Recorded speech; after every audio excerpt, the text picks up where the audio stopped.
everyone, this is Speak Entertainment and we're back again, and here now we have another video for you, and in tribute to the late great Chuck Norris, I thought I'd take a look back at one of his lesser known but successful movies in the action cop thriller called Code of Silence.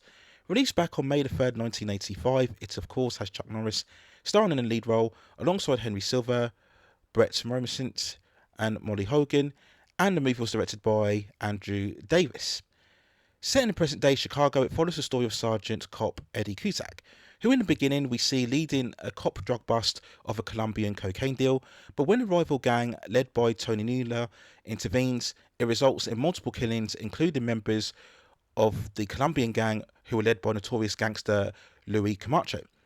We also see an innocent young man shot by another cop mistakenly, and then the cop tries to plant another gun on the young man and claim that he was shot in self-defense. Looking for revenge, Camacho sets his gang out in the city to murder Tony Luna's family. They then try to kidnap Tony's daughter named Diana, but Cusack saves her and tries to protect her by relocating her to a safe house. As the gang rivalry intensifies, Cusack struggles to keep Diana safe, and he also comes at odds with his other fellow officers when he opposes the behind-the-scenes protection of the cop who killed the innocent man, and Cusack wonders as to whether he is truly fighting on the correct side. Now, when looking back at Code of Silence, it's a solid, decent actioner that admittedly after the opening sequence does move at a leisurely pace, perhaps taking too much time to really work into its story. Yes, we do establish who the gang members are and their rivalry on both sides. We delve into the attempted cover-up of the bystander shooting, and we get a whole host of characters who all seem likeable enough, and all of these beats are fine, but I felt that the story could have cut to the chase a little quicker. Maybe 5 to 10 minutes could have been trimmed in the opening phases to make the film a bit more pacier. But Code of Silence still functions enough and is competent, and in comparison to Norris's more escapist films such as Missing in Action or Delta Force, this is far more grounded. Yes, we still get Norris beating up the bad guys and being that really tough, silent, brooding presence, but here the action this time is not as outlandish, explosive, or indeed extravagant. Now, this is good in one way, as it's a change of pace from the earlier movies of Chuck Norris where he was much more of the karate bad guy or indeed the Vietnam or the war soldier. This is more contemporary, regular story setting that you would find more believable, again, in comparison to his previous movies. But the other side of this is that the movie can be a bit underwhelming. Not quite as exciting, and it doesn't carry the same intensity or pace or momentum. It is at times a bit ordinary, almost coming off as a typical police procedural. Once more, it's not particularly bad or terrible, it's just not especially unique or groundbreaking in its overall setup.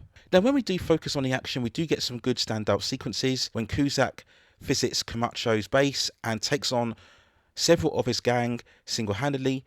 It's absolutely pure iconic Chuck Norris, taking on all of these foes on his own. So great to see, and really is a pure embodiment of 80s machismo and action heroism. We would see this sequence so many times through all of the classic 80s action heroes, where they would walk into a bar or a warehouse and would take on a whole gang by themselves. And we see all of the typical roundhouse kicks and quick punches that Chuck Norris is so synonymous for. And again, it's toned down as we see Chuck take various hits, but it's still great to watch. We have the car chase later on throughout the movie where Cusack has a limited time to track down Tony Newler in order to save Diana. A good paced, staged sequence with an explosive finale. And of course, we have the climatic act where Cusack goes all out on his own to take down Camacho's gang. And once more, this is the standard 80s iconic action hero finale. Just what you'd expect to see within all of Norris's movies, where he uses his mixture of martial arts and weapons to take down every single gang member. Great to see, and again, while still grounded, it's still 80s action cinema at its finest. If there are any flaws within the movie itself, I'll look at the cop shooting subplot, which does get in the way of the main story. It isn't quite as compelling. It's something I think the film could have dealt with a lot more. It really is a separate narrative from what's going on, and I would have preferred far more focus on the gang rivalry and the gangsters involved. The musical score itself Like the film is a bit too light-hearted. It's just very much of this jazz R&B type of soundtrack. It could have used a fusion of much more dramatic tone to really create a sense of urgency and telling. The whole inclusion of the robot or the cybernetic units, if you like, that's meant to be a replacement in terms of a police officer is a bit weird given the realistic setting of the movie itself. And we could say it's perhaps a precursor to what we saw with the Ed 209 later on and a couple of years afterwards with Paul Verhoeven's Robocop. But despite all of that, Code of Silence is still a decent watch in the overall Chuck Norris filmography. And in terms of its release, it was a success, grossing over 20 million on a budget of around 7 million. It really was one of Norris's last real substantial successes at the cinematic box office before he would see a dip and decline in terms of his movie career. And of course, later on, he would go on to find more prominence on television with the CBS series of Walker, Texas Ranger. So those are my overall thoughts and feelings when looking back at Code of Silence after the recent sad passing of Chuck Norris. Let me know what you think in the comments below.